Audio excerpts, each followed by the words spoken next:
मेरा जन्म 1945 में हुआ था और तब हिसार, सरसा, भिवानी, फतेहाबाद एक जिला था।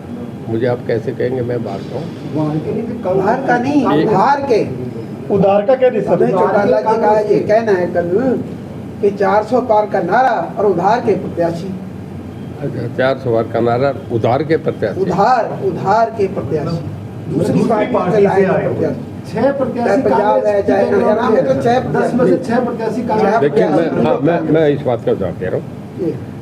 देखिए, सबसे पहले जब देश में 1952 का इलेक्शन हुआ था तो मेन अपोजिशन पार्टी कांग्रेस के बाद, क्योंकि महात्मा गांधी का नाम था, एक बड़ा आंदोलन था, उस करके लोगों ने उस वक्त कांग्रेस को मान दिया था।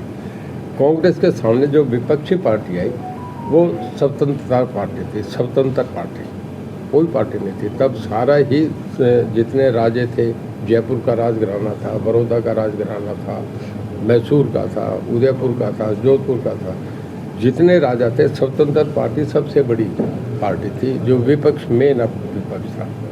उसके बाद सोशलिस्ट, प्रजा सोशलिस्ट भाई, नाथ भाई, मधु दंडवते, बहुत बड़े बड़े मीनू मसानी, ये उनके नेता होते थे। इसके बाद फिर प्रजा सोशलिस्ट आई, ये कर करके बढ़ते गए। उसके बाद एक CPI पार्टी थी जो कहेंगे बंगाल में, आपका केरला में, कुछ पॉकेट्स में, मणिपुर में वो उनके MP बन के आए। CPI भी 2 जगह बट गया। कांग्रेस पार्टी का अब तक ऑन रिकॉर्ड 14 बार उसका डिवीजन हुआ है, विभाजन हो गया। एक जो चरण सिंह ने लोक दल पैदा करा, फिर वो राष्ट्रीय लोक दल बना, फिर दमकीपा बना, फिर उसके बाद जनता दल बना, फिर उस जनता दल में एक समाजवादी पार्टी बन गई, एक इनेलो बन गया, एक राष्ट्रीय जनता दल बन गया, एक JDU बन गया, एक देवगौड़ा जनता दल बन गया। ऐसे ही जितनी पार्टी थी वो सब टूट सी गई। सोशलिस्ट, प्रजा सोशलिस्ट 2 हो गए और कम्युनिस्ट में भी 2 विचारधारा के आ गए। ऐसे ही जनता दल टूट गया। तो ऐसे जब टूटते गए तो उसके बाद BJP एक पार्टी थी, पहले भारतीय जनता पार्टी, बाद में जब जनता पार्टी का मिला कि भारतीय जनता पार्टी अलग है, 1970 के इतिहास के बाद एक पार्टी चली। ये पार्टी अकेली चलती गई, अकेला चलो नारे से चलती गई। आस्ते आस्ते सब आदमी फिर एक लीडरशिप आ जाती है। कभी JP जब देश में आए तो JP कोई पार्टी के आदमी थे, JP मूवमेंट था, JP के नाम के वोट पड़े थे, कोई नेता नहीं था।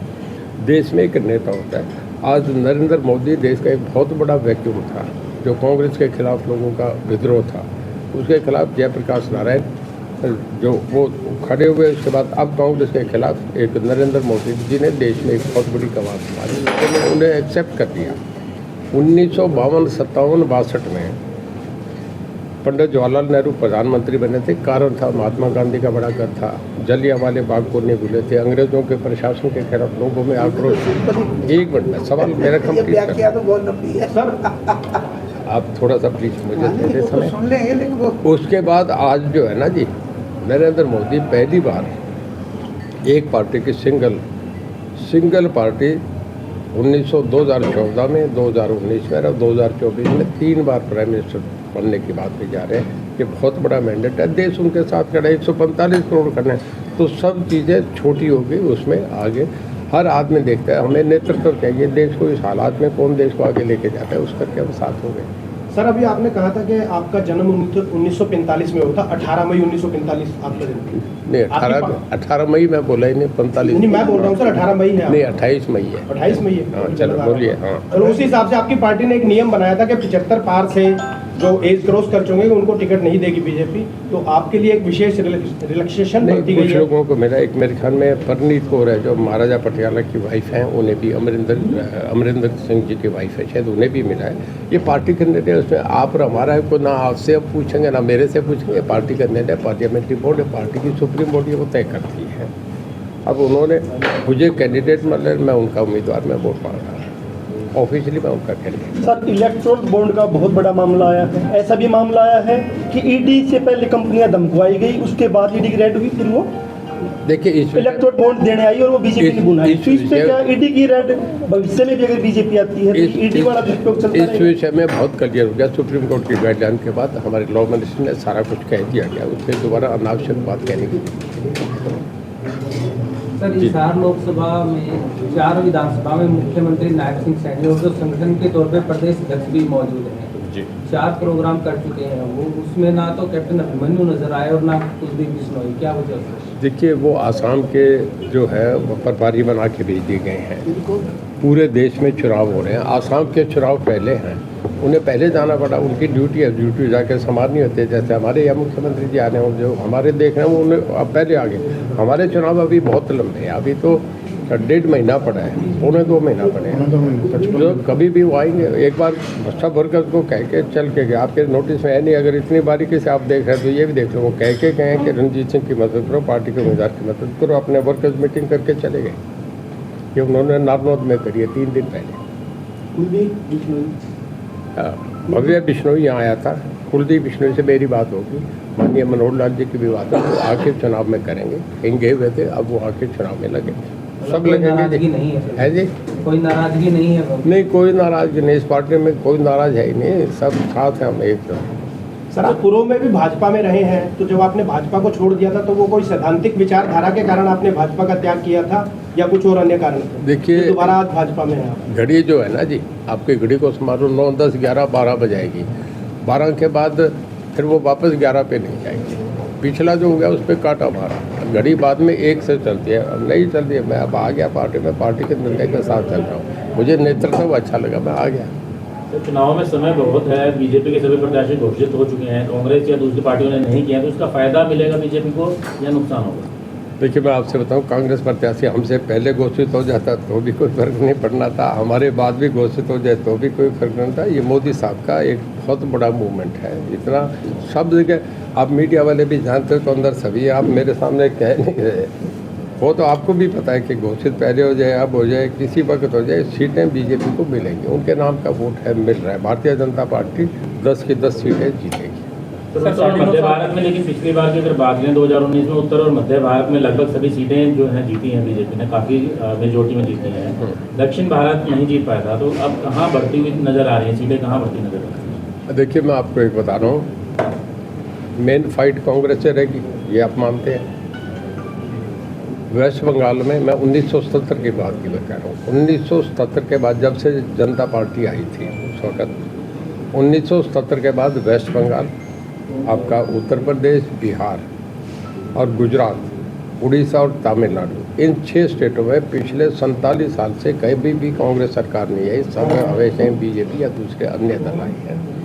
तो ऐसा ऐसा कांग्रेस तो तकरीबन समाप्त होगी। आप ये देखिए, उत्तर प्रदेश में 80 में से 2 सीट आती हैं, और उसमें भी अब के चुनाव में सोनिया जी कहे कि मैं चुनाव नहीं लड़ूंगी, और राहुल जी जो है वो अमेठी छोड़ के अपनी कॉन्स्टिट्यूंसी जाके वायनाड इलेक्शन लड़े हैं। तो आप ये देखो, ऐसी डिमोरलाइजेशन तो 1970 में भी कांग्रेस में नहीं आई थी जो आज है। और हरियाणा की टिकटें अब तक डिसाइड नहीं हो पा रही, बाकी जगह की कर दी, तो मतलब कोई टिकट लेने को तैयार नहीं। कल हुड्डा साहब ने एक बयान दिया था, परसों की बात होगी, कि मैंने तो मेरे बेटे को लड़ा दिया, दीपेंद्र चुनाव लड़ रहा है। मैं कहूँगा अब ये आपके सुरजेवाला, रणदीप सुरजेवाला और शैलजा भी चुनाव लड़े, ये आप भी जानते हैं वो क्यों कहना चाह रहे हैं, क्यों ऐसा कह रहे हैं, और वो कहते नहीं हाँ हम लड़ेंगे। तो आप ये देखो ना, ऐसी डिमोरलाइजेशन कभी भी नहीं है। दीपेंद्र नहीं लड़ेगा तो मैं रोहतक से हाँ, कह दिया ना जी उन्होंने, हाँ, वो मजे ले रहे हैं इनसे कह के। सर, 9.5 साल का शासनकाल बीतने के बाद भी भाजपा को विकास के नाम पर वोट ना मांग करके झोली करके वोट मांग। नहीं, देखिए, कोई भी किसी पे मांगने जाता है तो मांगेगा, उसमें कोई बात नहीं है। वो तो खुद भी एक नारा भी है कि झोली फैला के मारो, आप अपनी साधारण बात में भी कहते हैं झोली फैला के। देखिए, जब अगले से किसी से मांगना है तो ये हमारे संस्कार हैं कि हम आपसे हाथ जोड़ के कहते हैं, आपसे कहते हैं, आपको विनम्र होना पड़ता है, ये हमारे संस्कार हैं। इसमें कोई वो फैला के, इसकी में कोई भाषा लैंग्वेज नहीं होती। हर आदमी, जब आप वोटर सबसे बड़ा हमारा देवता है, उसके पास हम कुछ भी जाके कहें तो उसे सम्मानित करने की बात। लेकिन लंबे समय से सर आप कहते आ रहे थे कि प्रधानमंत्री नरेंद्र मोदी अमित शाह में से रैली करेंगे हिसार में, तो अब क्या उम्मीद है, प्रचार के दौरान आएंगे? ये टिकट मिलने से पहले कह रहा था ना जी, हाँ जी, जब तक कोई चाहते पहले के था, एक मैंने करना था, मैंने तब जो देवलाल स्मृति दिवस पे करना चाह रहा था, वो अपने भी चुनाव थे जो आपके राजस्थान, मध्य प्रदेश, छत्तीसगढ़ के समय नहीं मिल सका था। अब मेरा है कि ज़रूर रैली तो होगी, किस वक्त होगी, कब होगी, ये दिल्ली का कार्यालय और स्टेट का हमारा कार्यालय मिल के तय करेंगे। कौन आएंगे, वो दोनों में कोई आएंगे, कोई तीसरा आएगा, समय तो अब जो भी होगी। अब हमारा एक ही ध्येय है कि चुनाव जीतें। सर, चर्चाएं हैं कि आप समेत चौधरी देवलाल परिवार से 3 प्रत्याशी इस बार हिसार लोकसभा से चुन सकते हैं, तो आपके चुनाव पर कोई प्रभाव रहेगा दोनों? ऐसा है, शिव देवलाल बहुत बड़े डेमोक्रेट थे, उनके सामने मैं ओम प्रकाश जी आमने सामने चुनाव लड़े थे। हमारे बच्चे उनका मन करेगा तो लड़ देंगे, पर हमारी जो पारिवारिक जो सामाजिक पराकाष्ठा है वो वैसे ही बनी रहेगी। वो हम उसमें हम गाली गलौच नहीं होते। ये चुनाव है, लोग दे देंगे। अब मुझे पता नहीं वो लड़ेंगे कि नहीं लड़ेंगे। लड़ेंगे तो उनका अपना अधिकार है, लड़ देंगे। मैंने कहा सर, आपकी चुनाव पे प्रभाव रहेगा, आपके वोट बैंक पे चुनाव? मैंने आपसे एक बता दिया, कोई भी लड़े। यहाँ अगर रणजीत सिंह लड़ता या कोई और भी लड़ता तो सीट तो बीजेपी की थी। कहीं भी ऐसी पार्टी है कि जिसमें कभी किसी को लड़ा तो जीतेगा। देखिए, हमारे यहाँ से सुखबीर सिंह जौनापुरिया राजस्थान से जाके जीत के आ रहे हैं। हमारे जनरल वीके सिंह गाजियाबाद से 7-7 लाख वोटों से जीते हैं। तो एक बहुत बड़ा बहुमत भारतीय जनता पार्टी के साथ चल रहा है। लोग केवल उनके नेतृत्व को वोट दे रहे हैं, वो देख ही नहीं रहे कि कौन आ रहा है। सर, पिछले विधानसभा चुनाव में भाजपा ने नारा दिया था अब की बार 75 पार, और अब नारा है केंद्र सरकार के बनने के लिए कि बीजेपी 370 पार और एनडीए 400 पार। तो उसी तरह ये दावा साबित होगा या आपकी क्या प्रतिक्रिया है? देखिए, आपका अपना अपना रिएक्शन है, आपका ऐसा रिएक्शन है, मैं उसकी कोई मदद नहीं कर सकता। पर मैं आपको एक बता रहा हूँ, ये आप मन में जानते हैं कि बीजेपी पहले से सीटें बढ़ के आएंगी। पहले मेरे ख्याल में 300 कितनी थी? 303 थी। ये 303 से बढ़ के आएंगी। ये चुनाव के बाद आप और हम फिर यहीं बैठ के बात करेंगे। 303 से बढ़ के आएंगी। नारा है 400 के पार। अब कितनी आती है अल्टीमेटली तो लोगों ने, हो सकता है ये 400 से भी क्रॉस कर जाए। सर, हिंदी हार्टलैंड में मैं कंप्लीट कर दूँ। एक बार राजीव गांधी को 401 सीट मिली थी। ये उसका रिकॉर्ड टूटेगा। इसके कैसे 400 पार कर रहे हैं कि अब तक का, जब से हिंदुस्तान का डेमोक्रेटिक इतिहास शुरू हुआ है 1952 से, उसके बाद ये सबसे बड़ा मैंडेट होगा। सर, हिसार जिले में वोट किस आधार पे मांगोगे? शिक्षा का एक स्कूल नहीं खोला गया है, कोई नया हॉस्पिटल नहीं खोला गया है, किस आधार पे वोट मांगोगे? नरेंद्र मोदी के नाम पे वोट मांगोगे या शिक्षा, स्वास्थ्य, रोजगार पे वोट मांगोगे? सब चीज़ें जोड़ के मांगेंगे। हमारी मैनिफेस्टो में जो आप सब बातें बतानी है, सारी बातें उसमें हैं। लेकिन सर, पिछले 9 साल में कोई स्कूल नहीं खोला गया, नया न कोई हॉस्पिटल खोला गया। हिसार हॉस्पिटल के हालात हम लगातार दिखाते रहते हैं जो बने हुए। मैं आपको एक बताऊं, प्रदेश में बहुत चीज़ें खुली हैं। ये नहीं होता कि इस जिले में क्या खुला, ये नहीं देखा जाता। हमारा बजट बढ़ा है, जो पहले से था उससे बहुत ज़्यादा बजट बढ़ा है। नंबर 2, अम्मा जी हॉस्पिटल एक जो खुला है, पूरे एशिया में सबसे बड़ा हॉस्पिटल फरीदाबाद में खुला है। तो ये बातें नहीं देखी जाती कि कौन सा होगा। कल एक थर्मल पावर यमुनानगर में खुल गया, कल कोई कह दे कि यमुनानगर में दूसरा थर्मल क्यों खोल दिया। ये विषय नहीं, स्टेट सबकी है। इसमें कोई कहाँ देखा जाता है कि किस एरिया में कितने हमें मेडिकल अगला कहाँ देना है, वो उस हिसाब से देखा जाता है। एक सर्वे होती है, हमारी टीमें होती है, देख के करा जाता है। जैसे रिक्वायरमेंट होती है किन लोगों को देना है, उस हिसाब से दिया जाता है। सर, आपके मित्र भूपेंद्र सिंह हुड्डा और दीपेंद्र सिंह हुड्डा, उनके पुत्र, ये दावा कर रहे हैं कि प्रदेश में जब चुनाव होंगे तो सरकार कांग्रेस की बनेगी। आपकी क्या प्रतिक्रिया? देखिए, वो हर आदमी अपनी अपनी पार्टी की बात कहेगा। अगर वो अपनी पार्टी की बात नहीं कहेगा तो उन्हें भीड़ क्यों सुनने आएगी? देखिए, हर आदमी जो जिस पार्टी में होगा उसके दावे को मजबूती से पेश करता है। और चुनाव हारना जीतना तो एक पार्ट है। पर पिछली बार भी वो ऐसा ही कह रहे थे, चुनाव परिणाम तो लोगों ने चुनाव परिणाम तो लोगों ने देना है। लोगों में कहीं भी जाके आप खड़े होकर पूछ रहे हैं, किसी भी कॉन्स्टिट्यूंसी, वो कहेंगे क्या है, बोले ये तो भारतीय जनता पार्टी जीत रही है। आप रोहतक में जाके पूछ रहे हैं, सोनीपत में पूछ रहे हैं, हिसार में, ये लोगों की जो वाणी है वो यही आ रही है। में भी एक स्टेटमेंट दे दिया आपने, वो भी आजकल वायरल हो रही है। क्या इंटरकास्ट पे क्या दिया? इंटरकास्ट में बढ़ रही है और आगे जात धर्म नहीं रहेगा। है जात धर्म नहीं रहेंगे फिर। इंटरकास्ट पे नहीं दी। देखिए, ऐसा है, आप यूरोप में चले जाएं, वाइफ जो है वो फ्रेंच है और हस्बैंड जो है वो जर्मन है। स्पेनिश वाइफ है और जो आपका पुर्तगीज़ है वो हस्बैंड है। मतलब वहाँ ये बातें हैं नहीं। हमारे संस्कार ऐसी बातें हैं जहाँ हम जात पात की बात करने। बाकी जैसे आईटी बढ़ रही है, लोगों की इंटेलिजेंस बढ़ रही है, दुनिया आगे बढ़ रही है, लोग कैरियर बिल्डअप करने, देश का निर्माण करने में इन बातों में ज़्यादा है। ये बातें कम रहेगी। समय समय से हिसाब, सामाजिक हालात आदमी अपने हिसाब से रखता है। ये पारिवारिक है, चलते रहते हैं। सर कांग्रेस से चंद्रमोहन को टिकट मिलती है तो कुलदीप बिश्नोई का वोटर आपके साथ आएगा? किसके कांग्रेस में? कांग्रेस में चंद्रमोहन बिश्नोई को अगर टिकट मिल जाती है तो कुलदीप बिश्नोई का वोटर आपके साथ आएगा क्या? बिल्कुल पार्टी के साथ आएगा। मैं ओम प्रकाश जी दो अलग अलग पार्टी में, मेरे बड़े भाई है आदरणीय, वो कहीं वोट डलवा रहे, मैं कहीं डाल रहा हूँ। देखिए मैं इससे अगले बात बताऊँ, आचार्य कृपलानी विपक्ष के सबसे बड़े नेता थे। मैं 1960 से पहले की बात कह रहा हूँ। और उनकी वाइफ जो थी उत्तर प्रदेश की चीफ मिनिस्टर थी, वो कांग्रेस की चीफ मिनिस्टर थी। तो एक दिन हाउस में उन्होंने कहा, दोनों MP थे, कहता है स्पीकर साहब मुझे घर में मुझे बीवी धमकाती है, इधर आप धमकाते हैं। कांग्रेस की सरकार सेंटर में थे, तो एक मजाक की बात थी।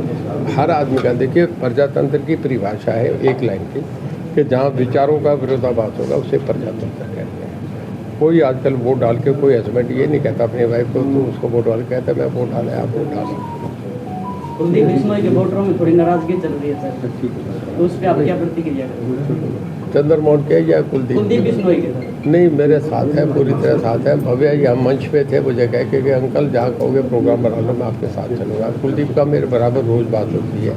आपको नाराज़गी उन्होंने बता दी तो मैं आपका फोन मिला के बात करूँ। सर किसान मोर्चे ने मीटिंग करके फैसला किया कि बीजेपी के उम्मीदवारों का विरोध करेंगे, गाँव में घुसने नहीं देंगे। क्या इस पर क्या आपकी प्रतिक्रिया, क्या असर पड़ेगा? देखिए मैं सारे गांव में जाके हूँ, आज भी मैं है ना उचाना हल्के में जा रहा हूँ और मुझे 18 सरपंच मिल रहे हैं, वो उन्हीं के चुने हुए सरपंच है। मैं जा रहा हूँ, सब जगह मिल रहा हूँ। सबसे बड़ा चौटाला गांव में मैं उसी में रहता हूँ, कहीं कुछ नहीं है। देखिए ये एक सामयिक मामला था, जब जिस वक्त आंदोलन खत्म हुआ तो उसी दिन सब बातें खत्म हो गई थी। मोदी साहब ने कह दिया था कि हमने वो एक्ट वापस ले लिया, उसके बाद कोई बात है ही नहीं।